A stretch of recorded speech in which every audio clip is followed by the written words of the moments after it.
সব কিছুর পরেও আমরা অত্যন্ত শান্তিপূর্ণ অবস্থায় আজকের দিনটা আমরা অতিক্রম করতে পেরেছি।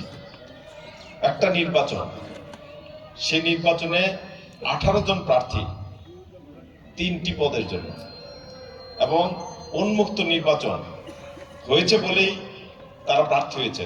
এতে তাদের অধিকার আছে, তাদের যোগ্যতা আছে, মেধা আছে।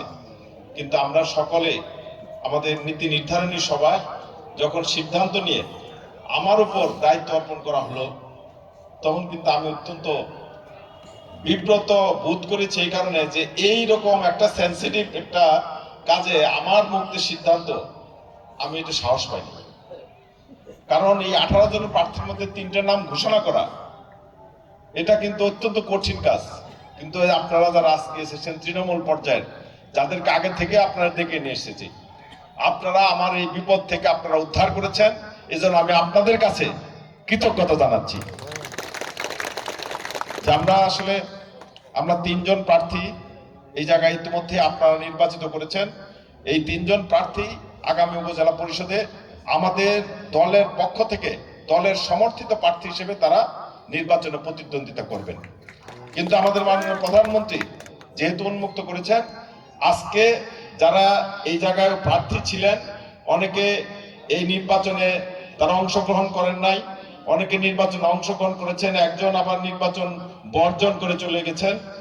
তারপরেও এই জায়গায় শেষ পর্যন্ত শান্তিপূর্ণভাবে ভোটাভুটি হয়েছে, এবং ভোটাভুটির মাধ্যমে আমরা ভাইস চেয়ারম্যানদের আমরা সর্বোচ্চ ভোট যারা পেয়েছেন তাদের আমরা চিহ্নিত করতে পেরেছি। আবার যিনি চেয়ারম্যান প্রার্থী ছিল 7 জন, 5 জনই নির্বাচন তারা অংশগ্রহণ করেন নাই। আনকনটেস্টেড সভায় আপনি যাওয়ার পরে বিনা প্রতিদ্বন্দ্বিতায় আমাদের উপজেলা পরিষদের যিনি সাবেক চেয়ারম্যান এবং সাধারণ সম্পাদক, তিনি বিনা প্রতিদ্বন্দ্বিতায় নির্বাচিত হয়েছেন।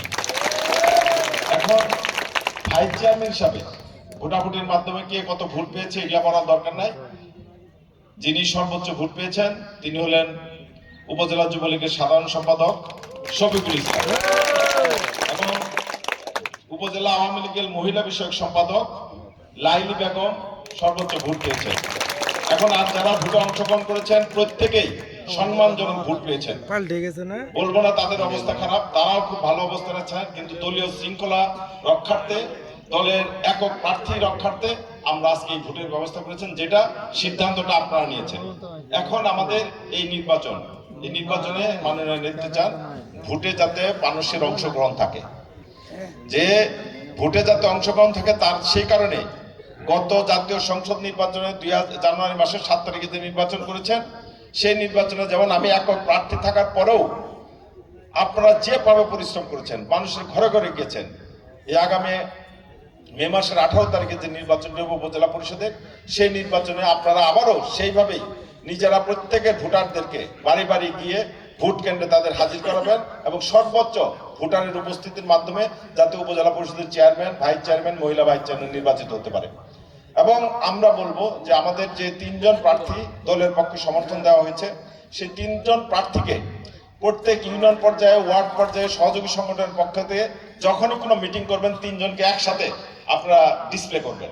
একটা মিটিংয়ে আওয়ামী লীগের সমর্থিত 3 জন প্রার্থী সেই জনসভাগুলো কিন্তু নিয়ে যাবেন, এবং যখন নির্বাচনী প্রচারণা হবে আওয়ামী লীগ যে ঐক্যবদ্ধ এটা জেনে পড়ুন, কারণ এরপরেও অনেক প্রার্থী কিন্তু হইতে পারেন, এবং সেই প্রার্থী এটা আওয়ামী লীগের দলীয় নেতৃবৃন্দ, আপনারা যে এই তৃণমূল পর্যায় থেকে এই জায়গায় 1941 জন 1941 জন নেতা কর্মী আপনাদের যারা আজকে এই জায়গায় প্রতিনিধি সভায় এসেছেন, আপনারা ভোট দিয়ে আপনাদের প্রার্থী নির্বাচিত করেছেন। অতএব যারা ভোট দিয়ে এবং আজকে ভোটে যারা অংশগ্রহণ করেছেন, আপনাদের সকলের ইমানি দায়িত্ব যে এই প্রার্থীগুলোকে বিজয়ী করানো, এবং এদের বিজয়ের মধ্যে আসলে এই যে স্থানীয় সরকার নির্বাচনে যারা এই দায়িত্বে আসেন, বাংলাদেশের অন্যান্য নির্বাচনী এলাকায় উপজেলায় জামাই মেলান্দ মাদারগঞ্জের আমার স্থানীয় সরকারের প্রতিনিধি, এরা ইউনিয়ন উপজেলা চেয়ারম্যান, ইউনিয়ন পরিষদের চেয়ারম্যান, তারা যত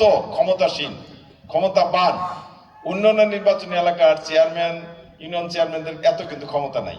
সেই জায়গায় ক্ষমতা হলে এমপি সাহেবের যখন যার উপর যেটুক দেন সেটুক কিন্তু ব্যবহার করে।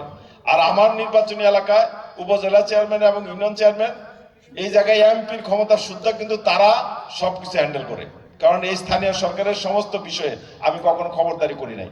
এই যে আমাদের বাবু বিজন কুমার চন্দ্র জেলা আওয়ামী লীগের সাধারণ সম্পাদক, সে 17 উপজেলা পরিষদের চেয়ারম্যান ছিলেন, সব জায়গায়